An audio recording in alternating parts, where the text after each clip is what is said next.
Hi, ഇന്ന് നമ്മൾ തലവൻ സിനിമയുടെ റിവ്യൂ ആണ് പറയാൻ പോകുന്നത്. ജിസ് ജോയ് സംവിധാനം ചെയ്ത സിനിമയാണ്. ബിജു മേനോൻ, ആസിഫ് അലി, അനുശ്രീ, മിയ, ദിലീഷ് പോത്തൻ, കുറേ അത്യാവശ്യം നല്ലൊരു കാസ്റ്റിംഗ് ഉള്ളൊരു സിനിമയാണ്. ഒരുപാട് പേരുണ്ട് സിനിമയിൽ.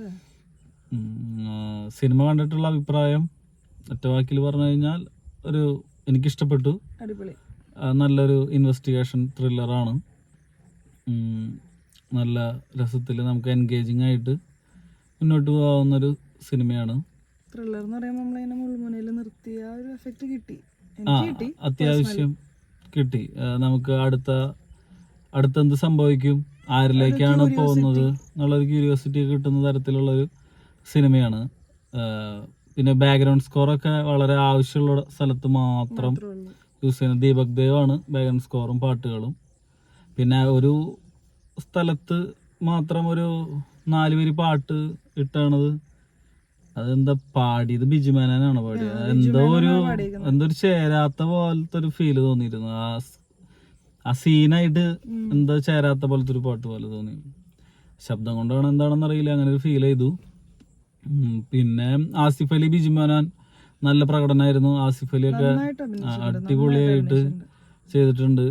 ആ ഒരു 2 പോലീസുകാരുടെ ഇടയിൽ ഉണ്ടാവുന്ന ഒരു ഈഗോ ക്ലാഷ് പരിപാടികളൊക്കെയാണ്. സത്യത്തിൽ അതല്ല കണ്ടന്റ് വേറൊരു ക്രൈമായിട്ട് ബന്ധപ്പെട്ടിട്ടുള്ള ഒരു കണ്ടന്റ് ആണ്. ഒരു നോൺ ലീനിയർ ആയിട്ടുള്ള പരിപാടിയൊക്കെയാണ്. ഫ്ലാഷ് ബാക്ക് പറച്ചിലും അതിൽ നിന്ന് കണ്ടെത്തലുകളൊക്കെ ആയിട്ട് മുന്നോട്ട് പോകുന്ന അവസാനം ഒരു സെക്കൻഡ് പാർട്ടിന് രീതിയിലാണ് അവസാനിപ്പിച്ചാണ്. ഫസ്റ്റ് ഹാഫ് എന്ന് പറഞ്ഞാൽ ഒരു സെക്കൻഡ് ഹാഫിലേക്ക് നമ്മളെ ക്യൂരിയോസിറ്റി നൽകുന്ന രീതിയിലായിരുന്നു അതിന്റെ ഫസ്റ്റ് ഹാഫ്. സെക്കൻഡ് ഹാഫ് ഭയങ്കര ഒരു എബവ് ആവറേജ് ആയിട്ട് എനിക്ക് ഫീൽ ചെയ്തു. സെക്കൻഡ് ഹാഫ് ഒന്നും കൂടി നല്ല രീതിയിൽ, കുറച്ചും കൂടി നല്ലൊരു സീരിയസ് പടം പോലെയായി. കുറച്ചും കൂടി നല്ലൊരു ഫസ്റ്റ് പാർട്ടിനേക്കാളും ഉയർന്നു നിൽക്കുന്ന തരത്തിലുള്ള ഒരു സെക്കൻഡ് പാർട്ടായിരുന്നു. പിന്നെ ഒട്ടും പ്രഡിക്റ്റബിൾ അല്ല, അതാണ് എനിക്ക് ഈ ത്രില്ലറിൽ തോന്നിയത്. പിന്നെ ക്ലീഷ, എനിക്ക് സാധാരണ ഇവിടെ ഒരു ടെംപ്ലേറ്റ് ഉണ്ട് സിനിമകൾക്ക്. ഇപ്പോൾ തമിഴിൽ വരുന്ന സിനിമകളുടെ ടെംപ്ലേറ്റുകൾ യൂസ് ചെയ്തിട്ടാണ് മലയാളത്തിൽ സാധാരണ സിനിമകൾ വരാറ്. ഓൾറെഡി ഇപ്പൊ രാക്ഷസൻ പോലെയുള്ള സിനിമയുടെ അതേ ടെംപ്ലേറ്റ് യൂസ് ചെയ്തിട്ട് വന്നൊരു സിനിമയാണ് അഞ്ചാം പാതിര. അതായത് ഇവിടെ ഒരു സിനിമയ്ക്ക്, ത്രില്ലർ സിനിമയ്ക്ക് ആദ്യം തന്നെ ഒരു ഡെഡ് ബോഡി കിട്ടുന്നു, അല്ലെങ്കിൽ ഒരു ഡെഡ് ബോഡിയുടെ പീസോ തലയോ കാലോ എന്തെങ്കിലുമൊക്കെ ബോഡി പാർട്സ് എവിടെ നിന്നെങ്കിലും കിട്ടുന്നു. പോലീസുകാർ അവിടെ അന്വേഷിക്കാൻ ചെല്ലുന്നു. അവിടുത്തെ ആ കേസ് അന്വേഷണം പുരോഗമിച്ചുകൊണ്ടിരിക്കുന്ന ഇടയിൽ വേറൊരു ബോഡി പാർട്സ് അതേ രീതിയിൽ വേറൊരു സ്ഥലത്തു നിന്ന് കിട്ടുന്നു. അപ്പോൾ അതൊരു സൈക്കോ കില്ലർ ആണെന്ന് അന്വേഷിച്ചുകൊണ്ടിരിക്കുന്ന പോലീസുകാർക്ക് പെട്ടെന്ന് ഒരു സ്പെസിഫിക് വണ്ടി കുട്ടികളെ തട്ടിക്കൊണ്ടു പോകുന്ന ആളല്ലെങ്കിൽ അങ്ങനത്തെ രീതി പാറ്റേൺ തന്നെയാണ് എപ്പോഴും ഫോളോ ചെയ്യാറ്. പക്ഷെ അതിന്റെ ഒരു കാരണം, ആ സ്റ്റോറി പ്ലോട്ട് ഒരു ഫ്രഷ്നെസ് ഉണ്ടായിരുന്നു.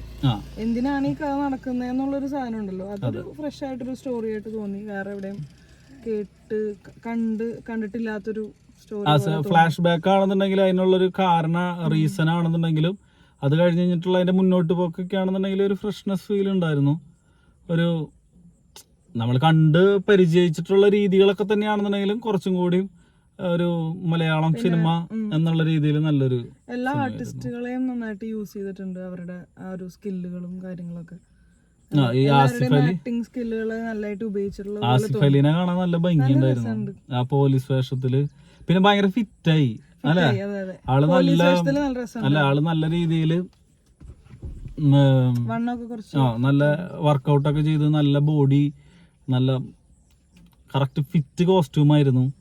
ബിജു മേനോൻ, അതെ, ഫൈറ്റുകളെല്ലാം ബിജു മേനോനാണ് ഫൈറ്റ് ഉള്ളത്.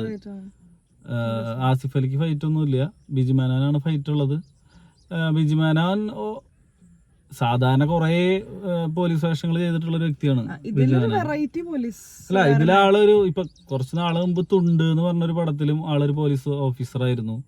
പിന്നെ ഇതിനു മുൻപ് അയ്യപ്പനും കോശിയും അല്ലെങ്കിൽ അങ്ങനെ കുറെ സിനിമകളിൽ ആളൊരു പോലീസ് ഓഫീസർ വേഷം ചെയ്തിട്ടുണ്ടെങ്കിൽ ഇതില് ആള് ഹരിശങ്കർ എന്നുള്ള രീതിയിൽ കുറച്ചുകൂടി സീരിയസ് പോലീസ് ഓഫീസർ ആണ്. ഒരു അതിൻ്റെതായിട്ടുള്ള ശരിക്കും ഒരു പോലീസാണെന്നുള്ളൊരു ഫീല് കൊണ്ടുവരുത്തുന്നുണ്ട്. ദിലീഷ് പോത്തനെ പോലെയുള്ള ഒരാള് എത്ര ചെയ്ത് കഴിഞ്ഞാലും നമുക്കതൊരു DYSP ആയെന്നൊന്നും തോന്നില്ല. കാരണം അതൊരു ദിലീഷ് പോത്തനാണ് എന്നുള്ളൊരു ഫീലൊക്കെ. ഇത് ഒരു CI അല്ലെങ്കിൽ SI ആണ് ഇവര് എന്ന് തോന്നിപ്പിക്കുന്ന തരത്തിലുള്ള ഒരു എല്ലാ പെർഫോമൻസ്. പോലീസുകാരും ഔട്ട്സ്റ്റാൻഡിങ് ആയിരുന്നു. കുറെ പോലീസുകാരുണ്ട്, അടിപൊളിയായിട്ട് എല്ലാരും നന്നായിട്ട് ചെയ്തിട്ടുണ്ട്. ഇപ്പൊ അതിന്റെ വഴികളൊക്കെ, ആ മെത്തേഡ്സ് കണ്ടുപിടിക്കാൻ ഉപയോഗിക്കുന്ന ടിസ്റ്റുകൾ, ഇതൊക്കെ അത്യാവശ്യം നല്ല രീതിയിൽ വർക്ക്ഔട്ട് ആയിട്ടുണ്ട്. ജിസ് ജോയിനെ സംബന്ധിച്ച് ജിസ് ജോയുടെ ഒരു നല്ലൊരു വേറൊരു തരത്തിലുള്ള സിനിമ തന്നെയായി. ഇത്ര നാളുണ്ടായിരുന്ന ഫീൽ ഗുഡ് സിനിമകളിൽ നിന്നൊക്കെ മാറിയിട്ട് വേറൊരു പക്ക ഇൻവെസ്റ്റിഗേഷൻ ത്രില്ലർ പിടിക്കാൻ പറ്റിയിട്ടുണ്ടെന്ന് തന്നെയാണ് നമ്മുടെ ഒരു അഭിപ്രായം. ത്രില്ലറൊക്കെ കാണുന്ന സമയത്ത് ഇതായിരിക്കും എന്നൊക്കെ നമുക്ക് തോന്നല്ലേ, അതിനെയൊക്കെ പൊളിച്ചിട്ടുണ്ട്. അപ്പൊ നമുക്കൊരു വാവ് ഫാക്ടർ തിയേറ്ററിൽ. അതാണ് എനിക്ക് പേഴ്സണലി ഈ സിനിമ. അല്ല, സാധാ നമ്മൾ വിചാരിച്ചു വെക്കുന്ന കുറച്ച് കാര്യങ്ങൾ ആ ഒരു രീതി കൂടെ അല്ല സിനിമ പോയാണ്. എന്തായാലും ഒരു പുതുമയുണ്ട് ഈ സിനിമയ്ക്ക്. പിന്നെ തിയേറ്ററിൽ കാണുമ്പോൾ ഒരു ഗൂസ് ബംസ് ഉണ്ടാക്കുന്ന മൊമെന്റ്സും എല്ലാം ഉണ്ട് ഇതിനകത്ത്. റോ ആണ്, റിയലിസ്റ്റിക് ആണ്, അന്ന് ഡ്രാമയാണ്, എല്ലാം കൂടിയിട്ടുള്ള മിക്സപ്പ് ആയിട്ടുള്ളൊരു ഒരു പരിപാടി പിടിച്ചാണ് തോന്നിയത്. അങ്ങനത്തെ ഒരു സംഭവം നല്ല രീതിക്ക് വന്നിട്ടുണ്ട്. അപ്പം അങ്ങനെ സംഭവം വർക്കൗട്ടാണ്. അപ്പം എല്ലാവരും തിയേറ്ററിൽ പോയിട്ട് സിനിമ കാണാം. ഓക്കെ.